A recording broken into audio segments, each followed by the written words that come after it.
buenos días a todos. Damos inicio a una nueva sesión de nuestra aula política. Esta vez ya es la última del semestre, correspondiente a este mes de abril, que a propuesta de algunos de los miembros más jóvenes hemos decidido dedicarla al tema de la monarquía en España, justamente en el mes de abril, que no propuesto es el mes donde se proclamó en el año 31 la República, y quisimos abrir otra vez este debate que ha estado presente en algunos de nuestros miembros a partir de la realidad que hoy tiene la monarquía en España, con sus características, y un poco cuál es la percepción que ésta tiene entre los más jóvenes.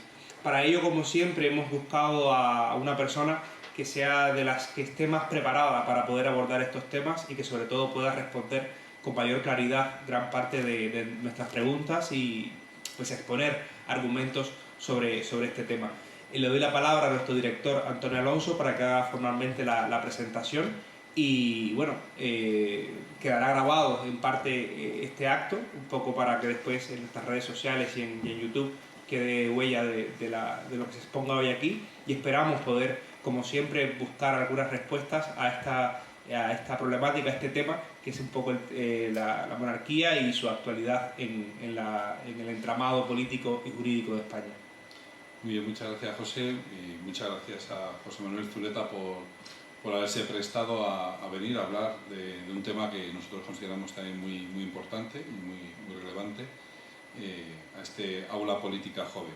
Sin más, voy a presentarte muy brevemente para la gente, sobre todo que nos vaya a ver por YouTube, porque la gente que está aquí, pues, por supuesto, te conoce y te aprecia. También me han dicho que te aprecian.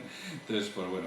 Entonces, José Manuel de Zuleta y Alejandro nació en Melilla en el año 1960 y bueno, es el 14º duque de Abrantes, Grande de España, es un aristócrata, por lo tanto, y también es militar español. Ahora es general, tiene el rango de general de división. Aparte de haber comenzado su carrera en la Academia General Militar en el año 79, es decir, hace ya unos cuantos años, pues él ha prestado sus servicios, gran parte de su tiempo, sobre todo en los últimos años, ha prestado sus servicios en la Casa Real, ¿no? Y principalmente como secretario de la Reina, desde el año 2014 hasta el año 2024, año en el que ya acabó su mandato allí, y entonces pues vino aquí al CEU, le pescamos como un buen activo para precisamente como director de Relaciones Institucionales del CEU. Pues simplemente, nada, te dejamos delante del toro, no sin antes agradecerte muy vivamente el que hayas venido y te hayas prestado muy generosamente a explicarnos el futuro de la monarquía pues para los jóvenes de hoy, ¿no? Porque yo creo que es una de las cuestiones, lo veníamos hablando ahora, ¿no? Es decir, si esto realmente es un debate, el futuro de la monarquía, si no es un debate que está realmente en la sociedad o si ya simplemente se da como por sentado de que bueno, pues es una figura que está ahí y que es necesaria y que es, digamos, como parte del paisaje con el que hay que contar, ¿no? Pues sin más, creo que tienes una presentación, entonces nosotros nos bajamos al público y luego ya después de tu presentación te freiremos algunas preguntas, ¿vale?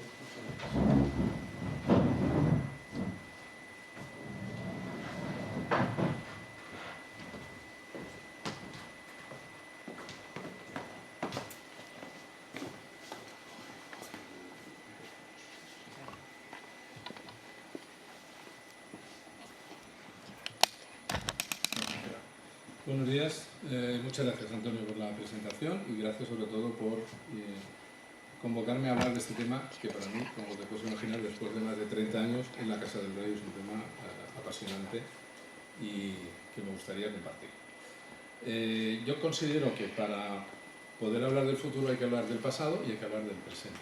Y voy a intentar en estos 20-25 minutos hablar de cómo era la monarquía hasta el año 1975, qué ocurre con don Juan Carlos y la transición, el inicio de la transición entre el 75 y el 78, qué dice la Constitución española sobre la monarquía y sobre el rey, cómo es la monarquía hoy, y unas conclusiones y, por supuesto, las preguntas que queráis hacer.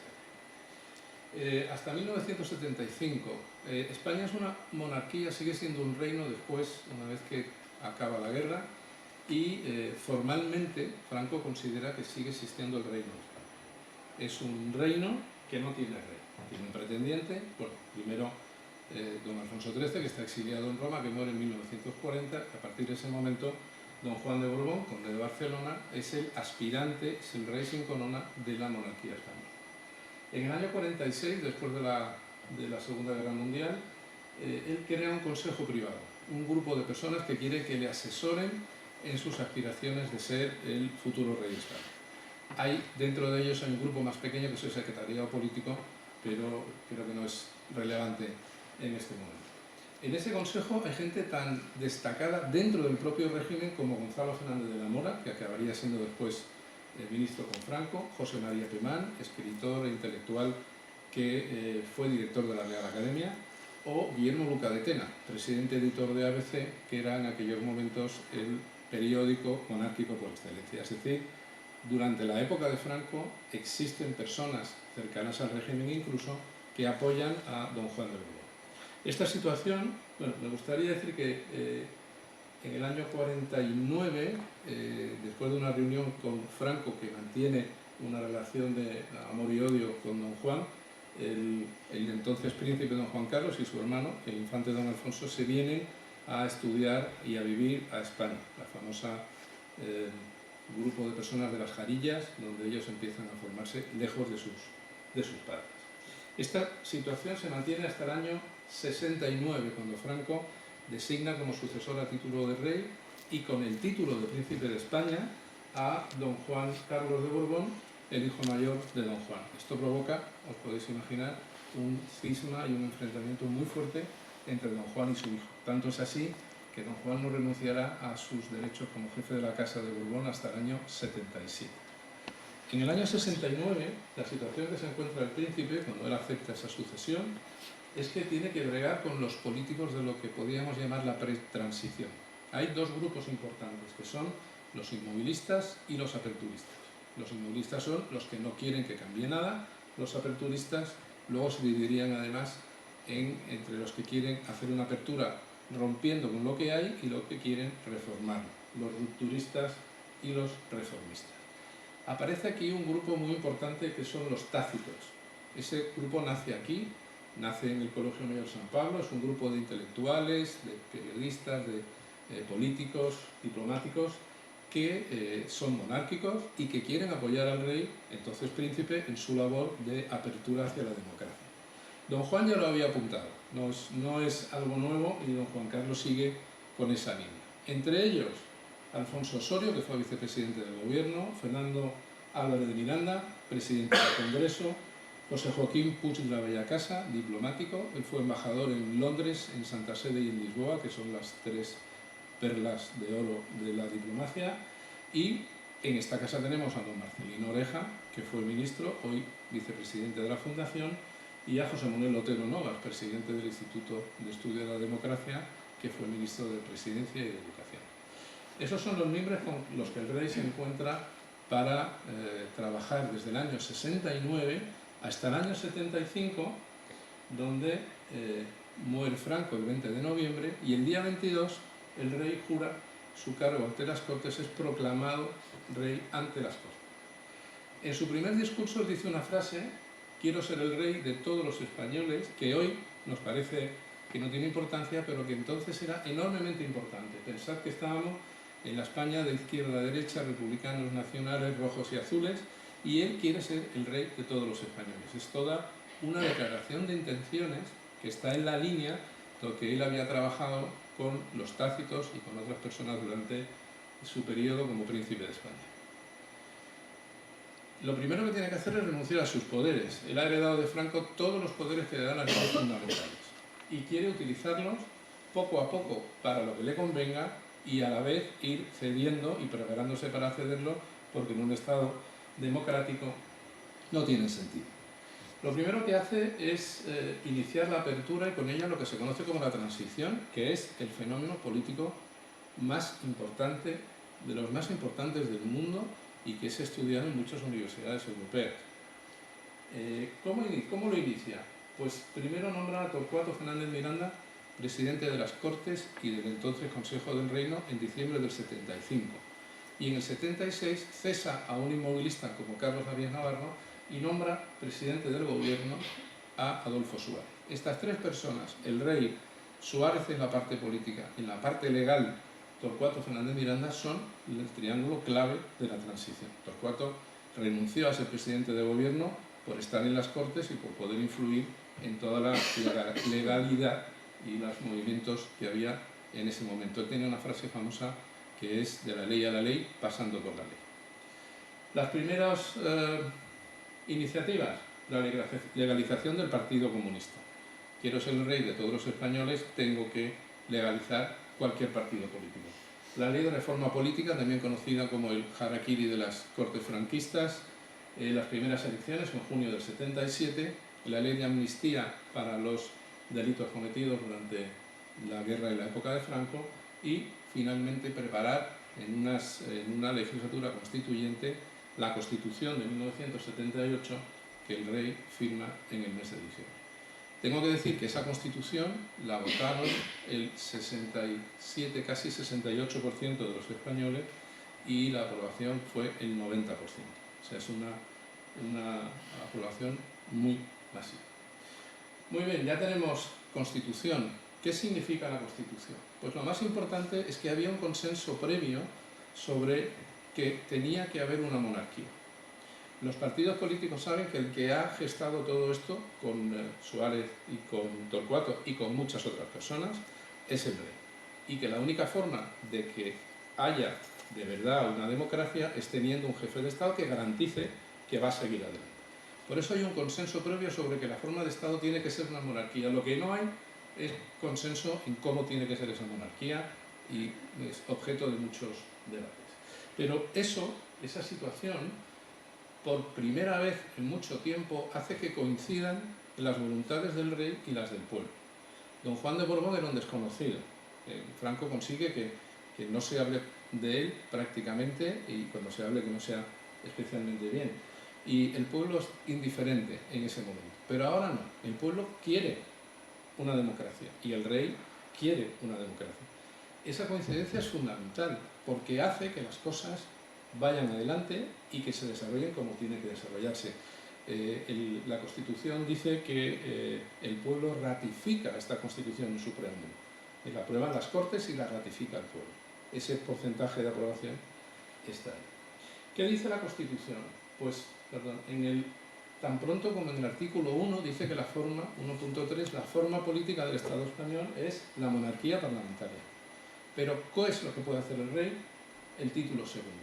Ahí se habla, lo primero, de que el rey es el jefe del Estado, que es importante.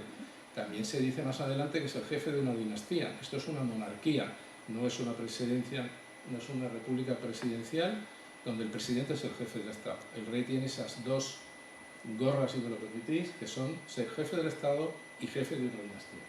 Es el mando supremo de las Fuerzas Armadas. Tiene la representación internacional de España en todos los foros.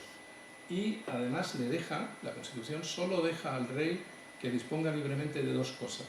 Una, de su presupuesto, del presupuesto que el gobierno le da, del cual no tiene que rendir cuentas, y del nombramiento y relevo del personal de su casa. La Constitución dice, si no recuerdo mal textualmente, que el rey nombra y releva libremente al personal de su casa. Para el resto hace falta el refrendo. El rey debe ser irresponsable políticamente para que nadie crea que está orientándose o favoreciendo una determinada tendencia política. Por eso, todos los actos del rey, dice la Constitución, necesitan el refrendo del presidente del gobierno, de los ministros del gobierno y, en algún caso, como el proceso de nombramiento del presidente de las Cortes. Eso hace que el rey sea políticamente irresponsable. También dice la Constitución que el rey es inviolable y que no se le puede procesar durante el tiempo ni por cosas sucedidas durante su tiempo como rey. Empieza la andadura a partir del 78. Tenemos una apertura clarísima, por ejemplo, ingresamos en la OTAN, ingresamos en la Unión Europea, se organizan las cumbres sudamericanas. La Constitución dice que tenemos que relacionarnos especialmente con las naciones de nuestra comunidad histórica, Hispanoamérica, Iberoamérica, incluyendo Portugal, Europa y los países occidentales. Hay otras cosas que nos señalan en estos años, pues los Juegos de Barcelona, son del año 92. Todo este proceso del 78 va haciendo que España vaya progresando en ese mundo democrático.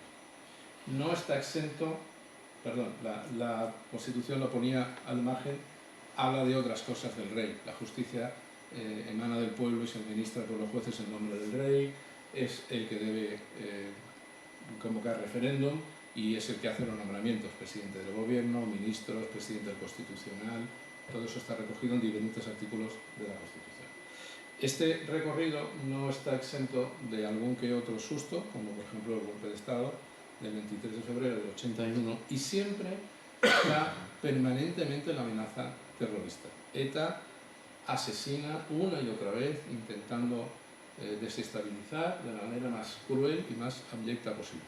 El rey está permanentemente al lado de las víctimas del terrorismo y les presta su apoyo constantemente. Pero ETA aparece en nuestras vidas hasta el año 2011.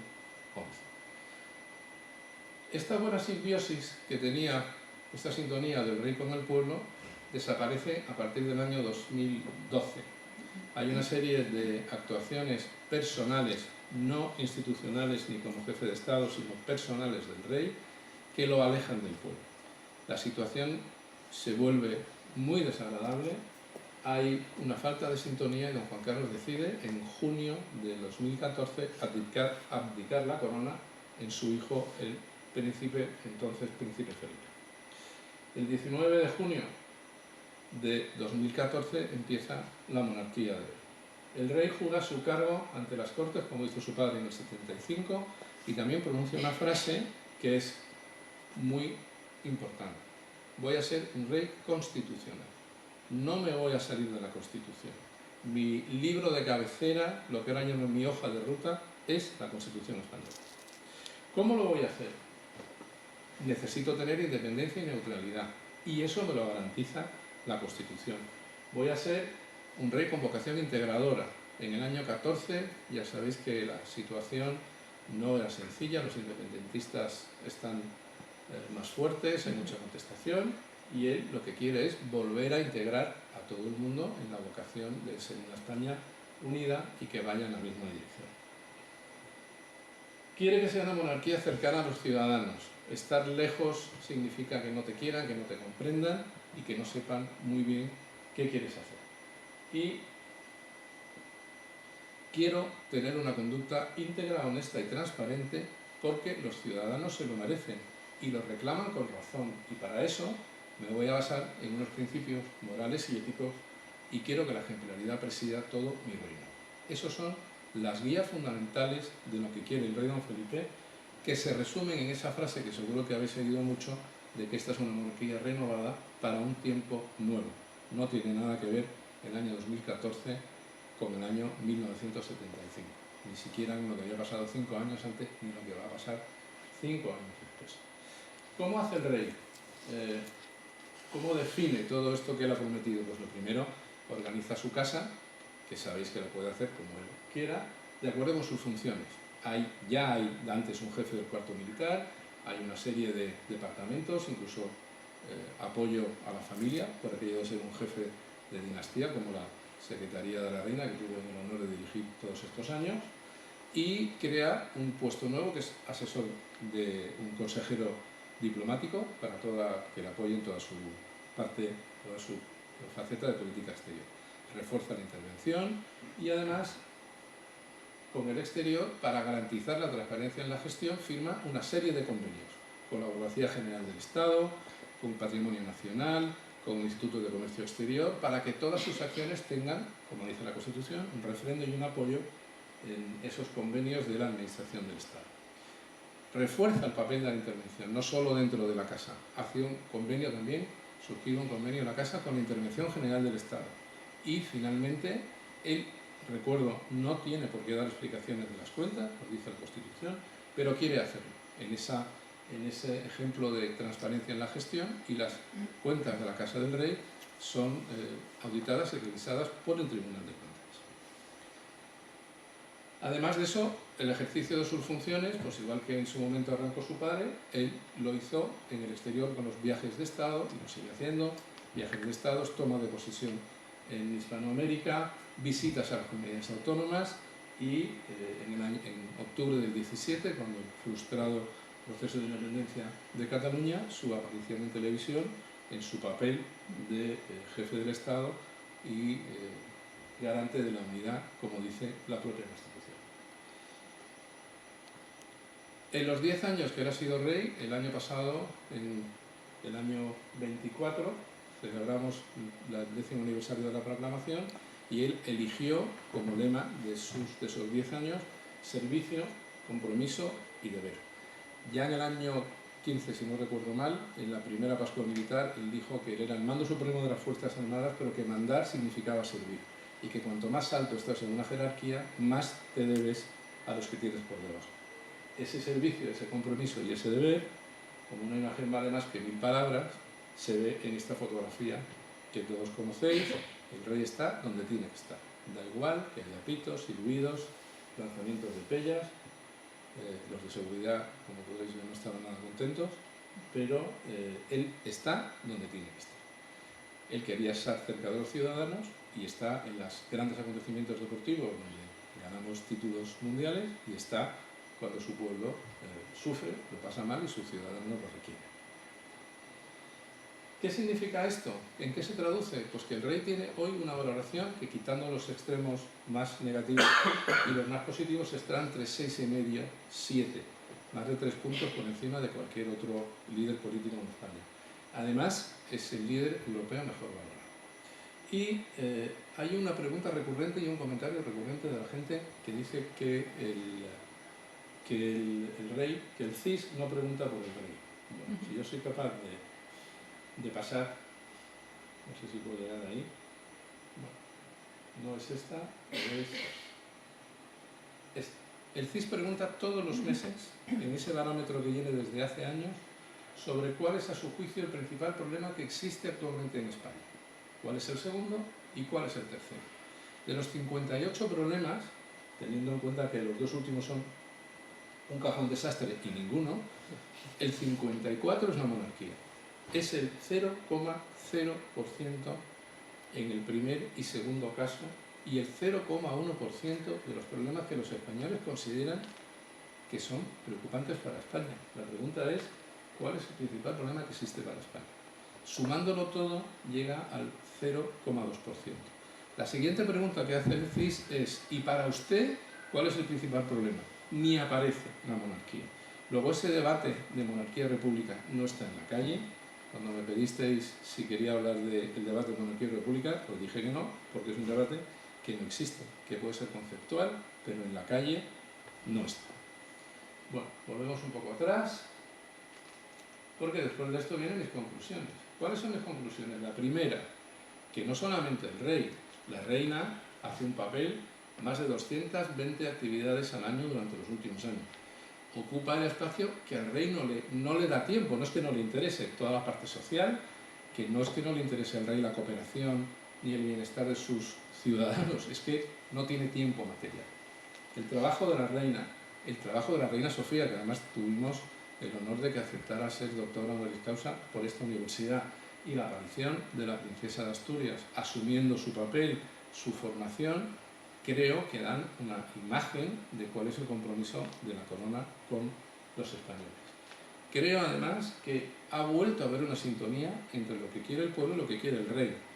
Están cerca, el rey se ha convertido en una referencia, no tenemos mucha, para los españoles, y mis conclusiones son dos. La primera, que la monarquía goza hoy de buena salud, como se demuestra, y que mientras ellos sigan cumpliendo como se han comprometido y mientras siga vigente la Constitución, la monarquía tiene futuro en España. Y muchas gracias.